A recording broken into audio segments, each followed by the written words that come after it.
Hello there.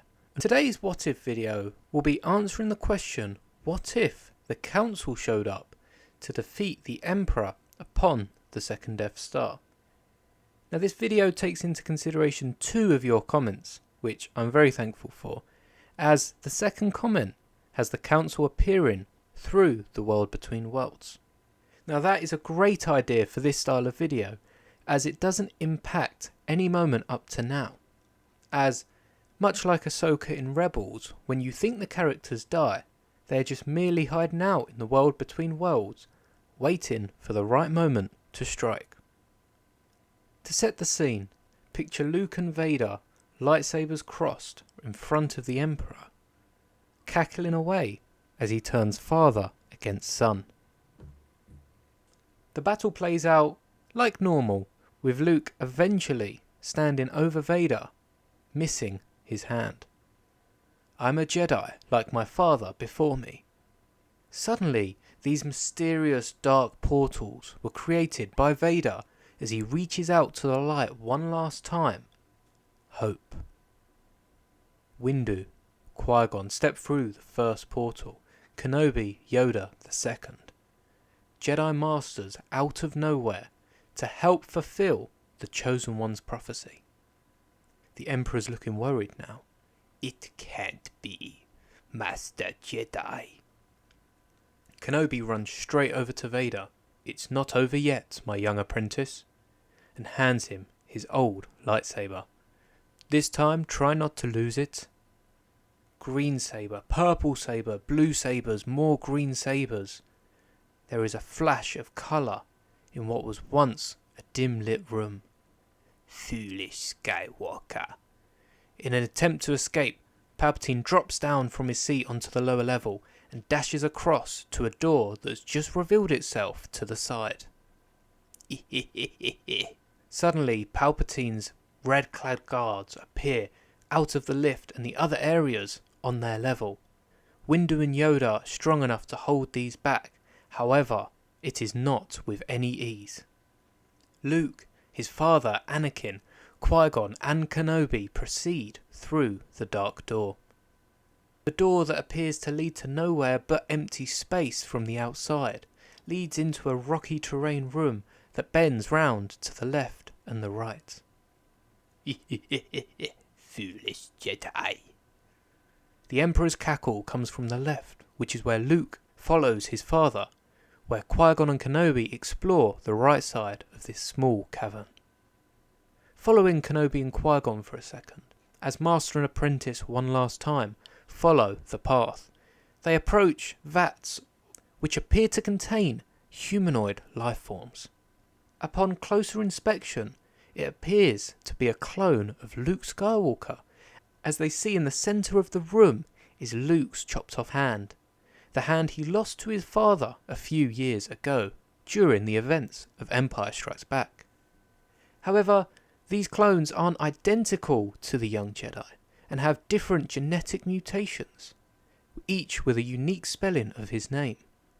Qui-Gon and Kenobi make quick work as they are able to light their sabers and destroy every last vat of this clone Jedi. No. The Emperor feels this destruction and gives away his position as Anakin reaches out with a force, pinning him against one of the rocks, choking out his last breath. Father, no! Luke calls out as he rushes to his side, trying to stop his father using the dark side anymore. And now you shall die. Giving the Emperor enough time, he blasts one last bolt of lightning from his fingers, zapping both Luke and Anakin, crawling to the floor in crippling pain.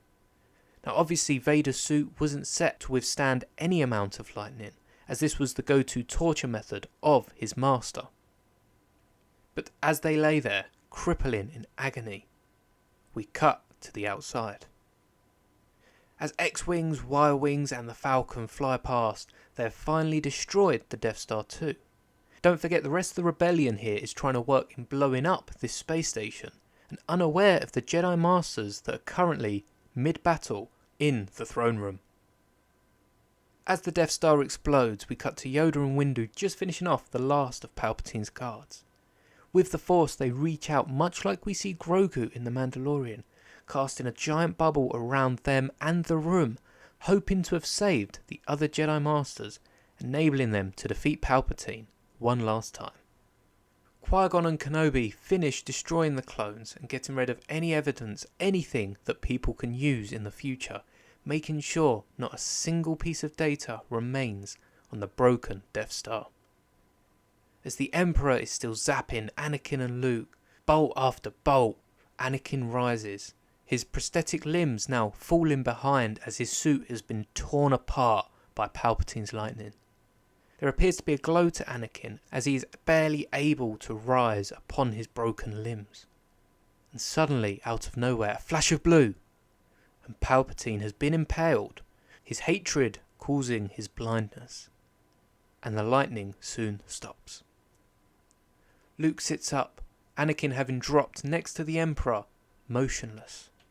In distress, Luke realises he has to leave the Death Star, and cannot save his father. He is the chosen one, Qui-Gon appears. The prophecy was true, Kenobi says. At last the Sith are no more. Windu appears, and with Yoda, Never at peace the galaxy is.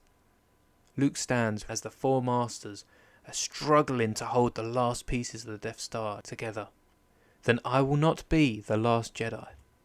Another portal opens, this time for Luke alone, as he steps through and the other masters vanish just before the flames are cut off by the closing of the portal.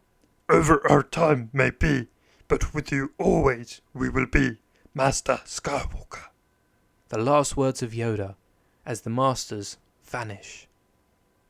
Walking through the world between worlds, he is amazed at the sight of all the stars and connections across the galaxy as he sees a figure approaching. Hi there, Sky Guy. It is Ahsoka, ready to meet him and ready to keep her master's peace across the galaxy. Having defeated the Empire, Ahsoka and Luke, alongside Leia, are able to create a new Jedi temple.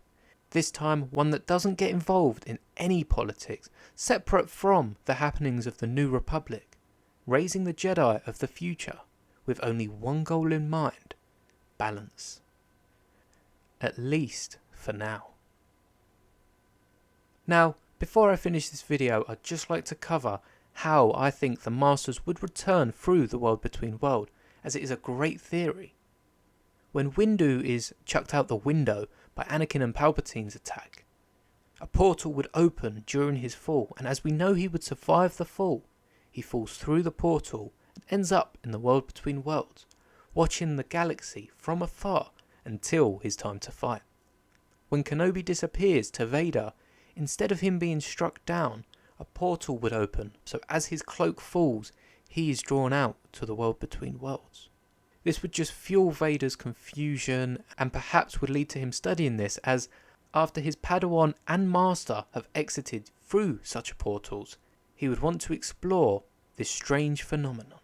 When Yoda finally lets go and becomes one with the Force on Dagobah, in Luke's presence, Yoda would instead be stepping through the world between worlds, having one fight left in him, and having hung on for so long, he can hang on a few moments more. Now, with Qui-Gon's appearance, I had to include him as one of the Masters that appears, having the pivotal role of fighting the first Sith in Phantom Menace. So instead of him being stabbed fatally and falling to the floor, he instead would be kicked over the edge by Maul, whilst Kenobi was still behind that red gate, and would fall, similarly to Windu, through a portal, reuniting with the other Jedi when their time is, as he needed to be there to stop the other Jedi from appearing too early and changing the course of history, ending the prophecy of the Chosen One.